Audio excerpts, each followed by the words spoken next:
డబ్బు, అనారోగ్యం, ఉద్యోగం, వ్యాపారం, అప్పులతో బాధపడుతున్నారా? మీకోసమే లాంచ్ యువర్ ఫ్యూచర్ ప్రోగ్రామ్. నమస్తే, welcome back to Suman TV. నేను మీ సంజయ్. ఈ రోజు మనతో పాటు ఉన్నారు యాంఫర్ రిజిస్టర్డ్ మ్యూచువల్ ఫండ్ డిస్ట్రిబ్యూటర్ మరియు ఇన్సూరెన్స్ ప్లానర్ శ్రీనివాస్ రెడ్డి గారు. ఆయనతో మాట్లాడి మ్యూచువల్ ఫండ్స్ గురించి కొన్ని వివరాలు తెలుసుకుందాం.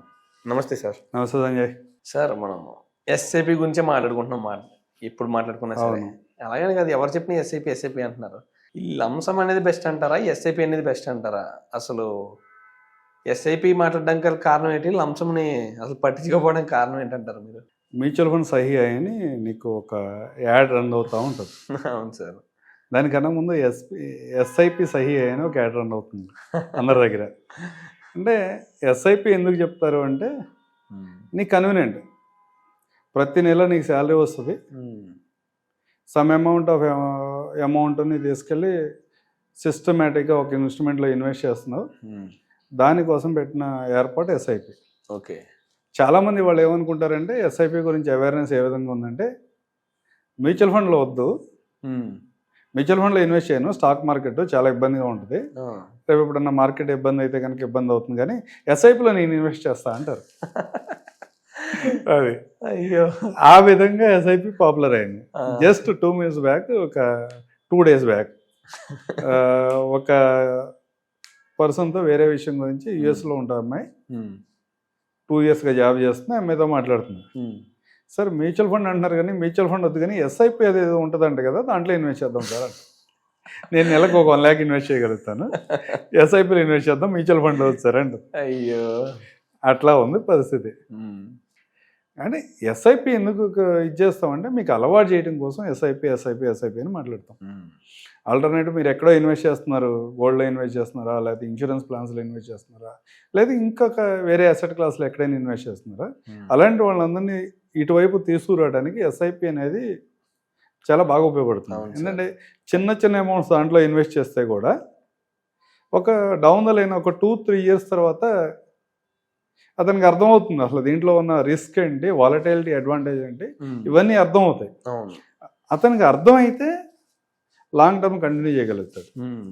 దానికోసమని అతన్ని ఎస్ఐపి రూట్లోకి తీసుకొస్తాం. చిన్న ఉదాహరణ చెప్తా. ఓకే.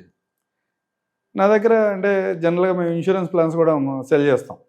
ఇన్సూరెన్స్ ప్లాన్ సెల్ చేసేటప్పుడు ఒక పర్సన్ నన్ను ఇన్సూరెన్స్ ప్లాన్ అడిగితే, లేదులే నీకు ఇన్సూరెన్స్ రూట్ కాదు కానీ మ్యూచువల్ ఫండ్ ఇన్వెస్ట్ చేయి, మ్యూచువల్ ఫండ్లో ఇన్వెస్ట్ చేస్తే కనుక నీకు మా రీజనబుల్ రిటర్న్ వస్తాయంటే, లేదు సార్ నాకు ఇన్సూరెన్సే కావాలన్నాడు. బలవంతంగా అతను తీసుకెళ్ళి ఒక 2,000 రూపాయలు ఎస్ఐపిలో పెట్టించా. వెంటనే మార్కెట్స్ క్రాష్ అవ్వడం మొదలుపెట్టినాయి. 1 సంవత్సరం తర్వాత అతను ఇన్వెస్ట్మెంట్ చూస్తే 24,000 అయితే అతనికి అక్కడ 20,000 రూపాయలే వాల్యూ కనపడుతుంది. సరే ఇప్పుడన్నా తీసేసి ఇన్సూరెన్స్ ప్లాన్లో పెట్టండి అన్నాడు. లేదురా బాబు, ఇది నీకు ఉపయోగపడుతుంది, ఇది నీకు అడ్వాంటేజే, లో ప్రైస్లో యూనిట్స్ వస్తున్నాయి, రేపు ఓవర్ ద పీరియడ్ మార్కెట్ పెరుగుతుంది, మార్కెట్ పెరిగినప్పుడు నీకు మంచిగా ప్రాఫిట్స్ వస్తాయి, నువ్వు వెయిట్ చేయని అతను ఇంకో సంవత్సరం పాటు వెయిట్ చేయించగలిగాను. గాడ్ గ్రేస్ మార్కెట్స్ మంచిగా పర్ఫామ్ చేస్తున్నాయి. మార్కెట్స్ మంచిగా పర్ఫామ్ చేసినతో అతను యావరేజ్ 2 years రిటర్న్ వచ్చేప్పటికి దగ్గర 30% ఉంది. 30% ఉంది యావరేజ్ 2 years రిటర్న్ వచ్చేది. 2,000 రూపాయలు ఎస్ఐపి చేయడానికి కొంచెం ఇబ్బంది పడిన పర్సన్ తర్వాత 40,000 రూపాయలు ఎస్ఐపి స్టార్ట్ చేశాడు. ఈరోజు కూడా కంటిన్యూ చేస్తున్నాడు. ఓకే. అంటే ముందు అలవాటు చేయాలి. అంటే మనకు సంబంధం లేని సబ్జెక్టు, అంటే మనకు సంబంధం లేదన్నా కానీ మనకు తెలియని సబ్జెక్టు, బయట సౌండ్స్ ఎలా ఉంటాయంటే మార్కెట్లో పెడితే మొత్తం లాస్ అయిపోతామన్న ఎన్విరాన్మెంట్ ఉంది. అలాంటి పరిస్థితుల్లో ఒక సామాన్య వ్యక్తిని అట్లాంటి అట్రాక్ట్ చేయాలంటే దానికి ఎస్ఐపి రూట్ మాత్రమే మార్గం. కానీ ఇది ఎలాగైపోయిందంటే ఎస్ఐపికి మ్యూచువల్ ఫండ్ కి సంబంధం లేదన్నట్టు అయింది. నీ దగ్గర ఉన్న 10 లక్షలను 20 లక్షలను తీసుకొచ్చి మ్యూచువల్ ఫండ్ లో పెట్టు అంటే డైరెక్ట్గా ఎవరు పెట్టరు. ఎంత మనం ఫైనాన్షియల్ ప్లానర్స్ లేదా మ్యూచువల్ ఫండ్ డిస్ట్రిబ్యూటర్ లేకపోతే ఇంకోటి అని మనం ప్రొజెక్ట్ చేసుకున్నా అతనికి కూడా ఒక ఆలోచన ఉంటుంది.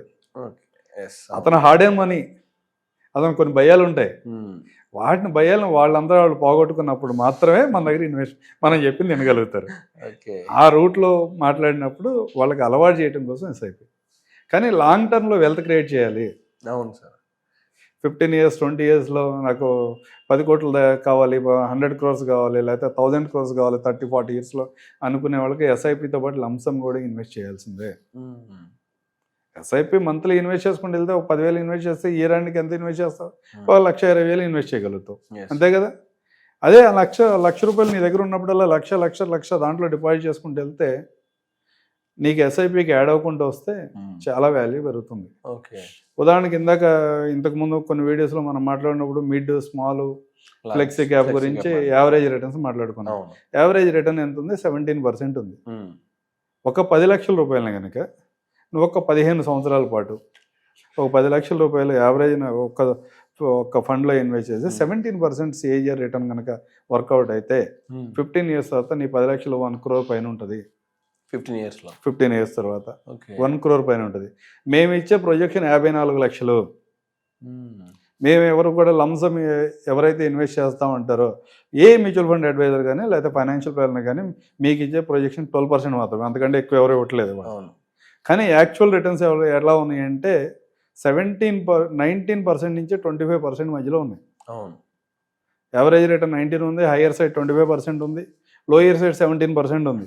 అంటే మీ 10 లక్షల వాల్యూ 1 కోటి నుంచి 3 కోట్లు అవడానికి అవకాశం ఉంది. కానీ మనం ఇస్తున్న ప్రొజెక్షన్ 54 లక్షలు మాత్రమే. కానీ లంసమ్స్ ఇన్వెస్ట్ చేస్తే మీ ఎస్ఐపితో పాటు కనుక లంసమ్ ఇన్వెస్ట్ చేసుకుంటూ వెళ్తే మీ గోల్స్ని త్వరగా రీచ్ అవ్వగలుగుతారు. దీంట్లో చిన్న ఉదాహరణ చెప్తాను. 15 అనుకుంటాం మనం. 15,000 15 సంవత్సరాలు 15% రిటర్న్ అనుకుంటాం. 1 crore రీచ్ అవుతాము నెక్స్ట్ 15 years తర్వాత అనే కాన్సెప్ట్ గురించి మాట్లాడతాం. దాంట్లో కనుక ఒక 10 లక్షల లంసమ్ యాడ్ చేస్తే ఇనీషియల్ స్టేజ్లో కనుక నువ్వు ఒక 10 లక్షల లంసమ్ పెట్టి నువ్వు 15 years తర్వాత 1 crore ఎర్న్ చేయాలనుకుంటే కనుక నీకు మంత్లీ ఒక 1,000 రూపాయలు ఎస్ఐపి చేస్తే సరిపోతుంది. మంత్లీ ఒక 1,000 రూపాయలు ఎస్ఐపి చేస్తేనే సరిపోతుంది. స్టార్టింగ్ లో ఒక 10 లక్షలు పెట్టగలిగితే 1,000 లక్షలు పెట్టగలిగితే 1 కోటి రూపాయలు 15 years వచ్చేస్తుంది. 15 years లో 1 కోటి రూపాయలు వచ్చింది. అది 12% రిటర్న్స్ లో 15%. 12% లో అయితే 8,000 ఇన్వెస్ట్ చేయాలి. 12% లో అయితే 8,000 దాకా ఇన్వెస్ట్ చేయాలి. 15% లో అయితే జస్ట్ 1,000 రూపీస్ ఇన్వెస్ట్ చేస్తే సరిపోతుంది. కేవలం 3% చేంజ్లోనే అంత డిఫరెన్స్ ఎలా వచ్చింది? అంటే 15% అంటే ఓన్లీ 1,000 అన్నారు.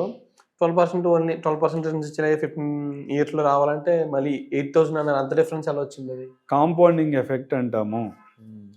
కాంపౌండింగ్ 15 years కాంపౌండింగ్ జరుగుతూ ఉంటే జస్ట్ 1%లో కూడా హ్యూజ్ వేరియేషన్ కనబడుతూ ఉంటుంది. దానివల్ల అలాంటి డిఫరెన్సెస్ వస్తాయి. కాంపౌండింగ్ ఎఫెక్ట్ అనేది మనకు తెలియదు. ఇప్పుడు జనరల్గా కాంపౌండింగ్ ఏంటంటే డైలీ ఫైనాన్స్ చేస్తారు, 1,00,000 రూపాయలు ఇస్తాడు, రేపటికి 1,10,000 అవుతుంది, రేపు 1,10,000 ఇస్తాడు, 1,10,000 మీద రిటర్న్ వస్తుంది కదా. ఇది కూడా అలాంటి ఎఫెక్ట్ జరుగుతూ ఉంటుంది. అందువల్ల నీకు అంత గ్యాప్ వస్తుంది అన్నమాట. ఇదే ఈక్వేషన్ మనకున్న అప్పుల్లో కూడా వర్తించింది.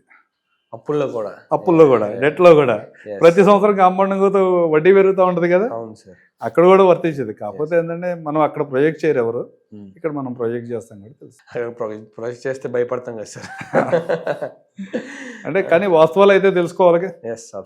వాస్తవం ఒక 10 లక్షలు నీ దగ్గర ఉంటే నీకు నెక్స్ట్ 10 years లో ఏం పెరుగుతుందనేది నీకు ప్రాపర్గా అర్థమైనప్పుడు ఒక 10 లక్షలు అప్పు చేస్తే అప్పు నెక్స్ట్ 10 years లో ఎంత పే చేస్తుందో కూడా నీకు తెలియాలి.